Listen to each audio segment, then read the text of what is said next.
and Kingston is gonna be. 70s reggae wasn't just hits, it was ideas. Tonight we count the concept albums you never forgot. Prophecy, Psalms, Pan-African Power, and yes, the record that made Kingston stop on 7 to 7077. Let's go.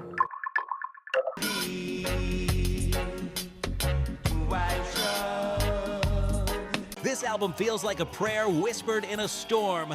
Nyabinghi, born Vivian Jackson, was never afraid to sound fragile and fearless at the same time. He sings from the viewpoint of a believer living in a hard city where truth and hunger walk side by side.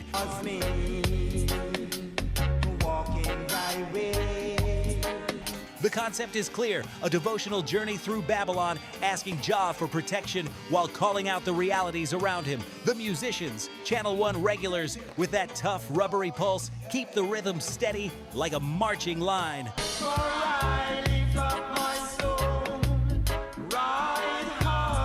Listen to Pound Get a Blow. It's social reporting wrapped in dread poetry. The drum and bass are firm. The melodies are simple and strong. The message is plain.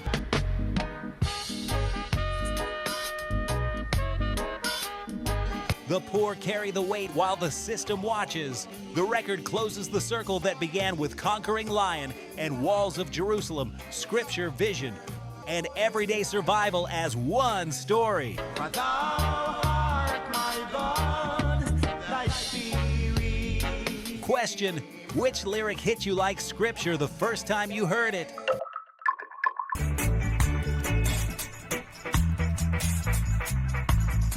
Imagine turning the radio dial and finding a world that's the spirit of African anthem.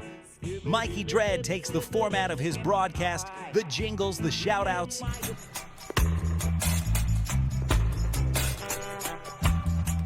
the breaks, and turns it into an album that moves like a live show inside your speakers. It's a concept about sound system culture made permanent on vinyl. You hear DJ patter, tape delays, sirens, and dub swells.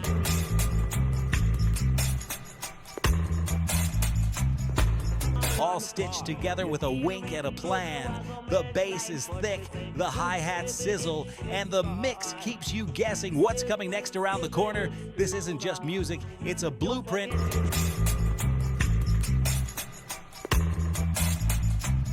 for how reggae helped shape DJ culture across the world, from London to New York to Lagos. Put it on and you feel part of a community. Call it classroom and dance hall at once.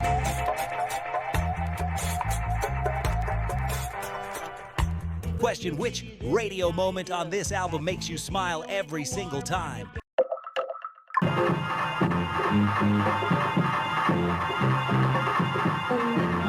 Close your eyes and walk beside the water. East of the River Nile is an instrumental suite where the melodica becomes a voice with no words. Augustus Pablo builds one long mood.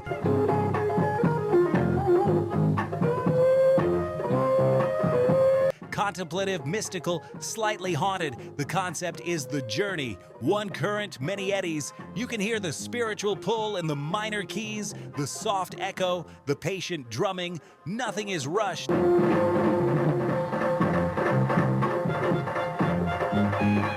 Each track shades the last, like clouds passing the same sun, and yet it's never background music. The bass lines are anchors, the percussion is a heartbeat, the keyboards float like incense. Pablo made the melodica heroic.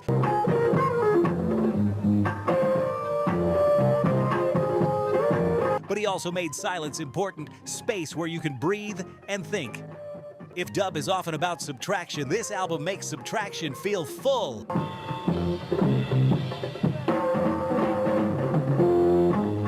Question: where do you play this? Late night, early morning, or on a long road?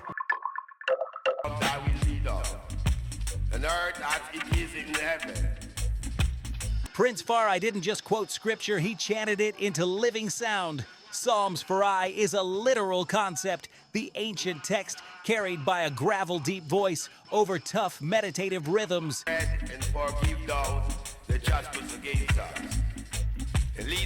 You can hear the aggravators wait, drums like footsteps, bass like a bell in the ground. Far-Eye treats each psalm with respect and edge, like a teacher who has seen the streets. Always be thy name, thy kingdom come, thy will be done.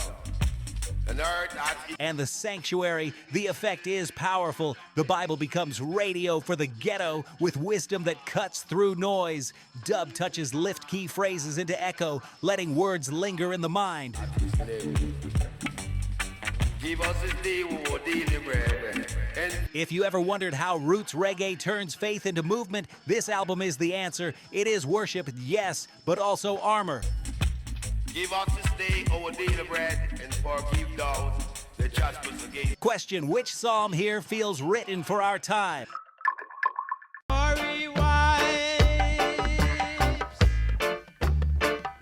This album brings the tabernacle into your home. The concept is Nyabinghi, hand drums, call and response, and sacred songs presented as an LP experience. You don't stand at a distance, you feel inside the circle. The fundi, repeater, and bass drums build a rolling tide, voices rise in unity.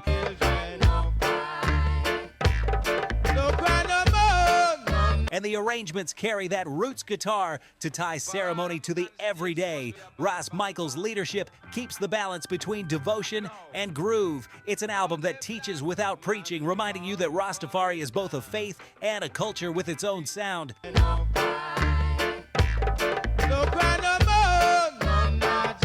By the end, you're not just listening, you're participating, humming the refrains, tapping the pulse on the table.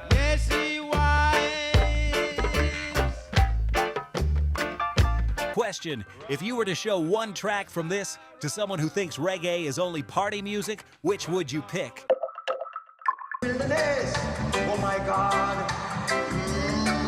That's all right. Lee Scratch, Perry's Black Ark was a laboratory, and the Congos were the perfect subjects for a miracle. This is a spiritual suite, humid and glowing, where every drum hit seems to sweat and every harmony feels like a plea to heaven. Children crying in the wilderness. Oh my. The concept is devotion under pressure. Fishermen, prophets, and wanderers all calling out through a veil of tape, echo, and studio magic.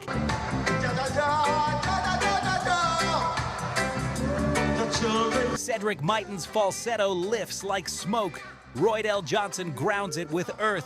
Perry raps it in birdsong claps, and that gummy underwater reverb no one else could copy. The children crying in the wilderness. Oh my. You don't just hear fishermen, you enter its world. One atmosphere rules the record, thick, warm, and holy, and that unity is the concept.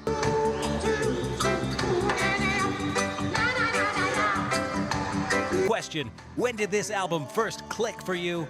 On headphones or big speakers?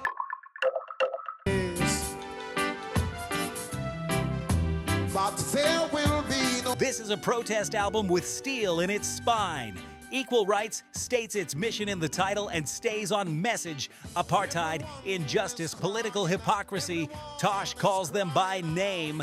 The rhythms are lean and muscular, leaving space for the message to land. Everybody want to go. The guitar chops are sharp, the drum patterns march, the choruses stick like slogans you'd paint on a banner. Tosh's voice is cool and controlled, which makes the anger hit harder. Till man gets equal. He's not begging, he is demanding. The concept isn't abstract, it's a global human rights campaign pressed into black vinyl. Decades later, these songs still feel like headlines, still ask you to stand up, still make the room a little braver.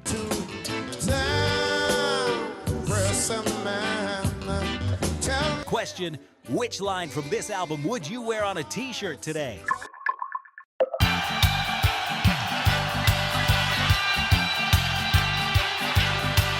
History lesson, rally, and ritual in one. Marcus Garvey is Garveyism turned into sound, self-reliance, black dignity, education, Africa as compass.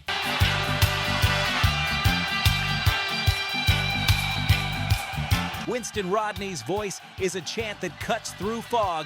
The Black Disciples' rhythms trudge like a determined march through mud and fire. The horns are stern, the bass is patient, the percussion keeps you alert. Every track points to purpose.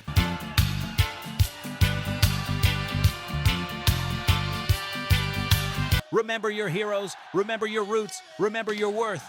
The dub partner Garvey's Ghost extends the concept by stripping and echoing the message, truth seen from another angle. Together they feel like two sides of a monument.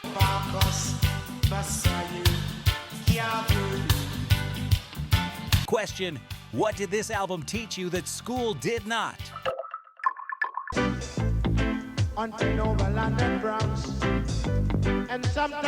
A prophecy turned into pop culture. Joseph Hill framed 7777 as a day to watch, and Jamaica listened. Shops closed, streets went quiet. The concept leapt off the record into daily life. Musically, it's sweet and strong.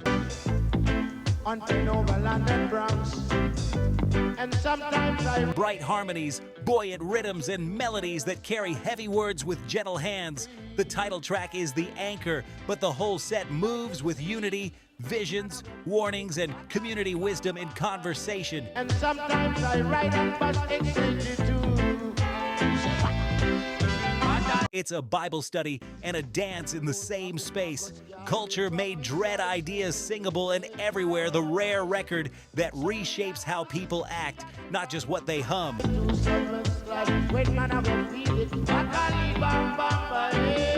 Question: where were you the first time someone told you the story behind this album?